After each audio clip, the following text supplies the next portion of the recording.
3 reasons not to compare. I was inspired to share this message as it's really only been quite recently that I can now clearly see the reasoning for not comparing ourselves to others. The social media boom has increased our exposure to seeing what other people are doing. We watch them share their lives. Some highlight the good, some highlight the bad. We're exposed to everything, good, bad, sad, everything. So I'd just like to say that what you choose to post is your decision and your right. As long as you're kind, I say this is your choice. So this is more about why not to compare yourself to others on social media and in life. 1, it may not be a true indication of their life. Now, this is going to be different for each person. Though we tend to highlight, enhance our successes, I do this and I admit to doing this, as in I always positively spin everything. And as part of who I am, I share good, positive news. I sometimes also share sad news, though I prefer not to publicly share anything that's very personal. So each person's different in their style, and while you're reading, observing, keeping in mind, this is only a portion of this person's life. And there's all the behind the scenes we don't see. We don't see everything. We don't see everything about their relationships. We don't see everything about their lives. We often hear stories of people's lives that don't reflect their image or what they're posting. Sometimes it's the direct opposite of something they've publicly shared. So let's take it as entertainment, not a true reflection of everything about their life.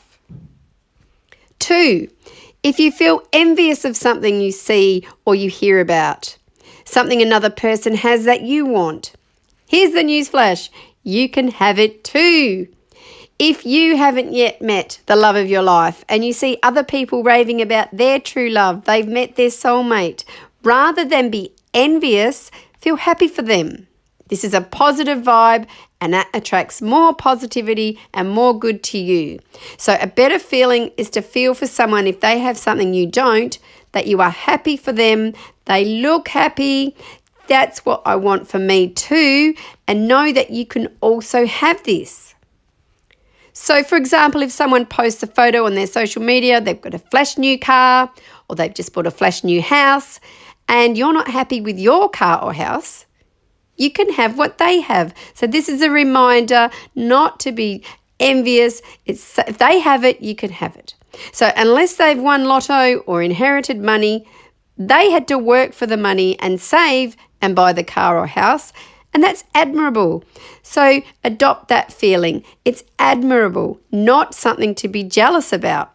I actually talk a lot more about jealousy in another video, how to respond to criticism, because I believe that's the underlying emotion when others hate or criticize or judge. So rather than be jealous of them, if you really want the love, their car, their job, the money they seem to have, the house, anything they have, flash clothes, lifestyle, you can certainly have it too. So change your mindset to, I want that, or I'm going to do that, or I'm going to also buy a car like that, whatever it is that you want.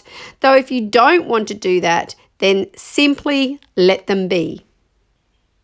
Number 3, and the biggest reason for not comparing yourself to others is this is their life and not yours. You are living your life and they are living theirs. As mentioned, if you desire something of theirs or like theirs, you can too have it. That's not so much as comparison. Think of it as inspiration. I'd like to have that, and then you go about having that.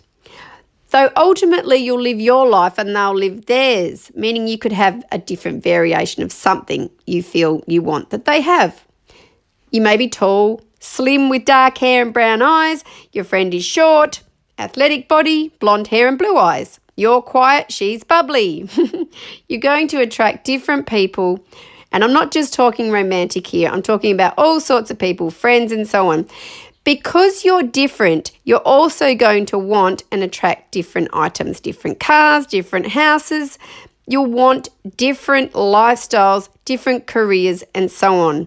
So you don't compare, you don't need to compare, because you're you, you're living your life, and as you live more as your true you, you're going to naturally gravitate towards what you want and what's good for you. You may actually go off things that you thought you once wanted. When you become more true to yourself, when you compare less, you're not envious of other people, and you're being true to yourself and living your true life. And I often say you're on your own path. Again, you often drop things, may have been ego-based. You no longer need them to validate yourself. You don't need certain people. You're just simply not comparing yourself to others, because it's their life and you have your wonderful life. If there's something that you want to achieve, again, if I'll use a social media example, someone you know has just become qualified in something, they become a teacher, a doctor, anything, you can do that too. Use it as inspiration, though use it for inspiration for what you want to do. If it's not what you want to do, be happy for them and continue to do what you want to do in your life, and let others be what they want to be in theirs.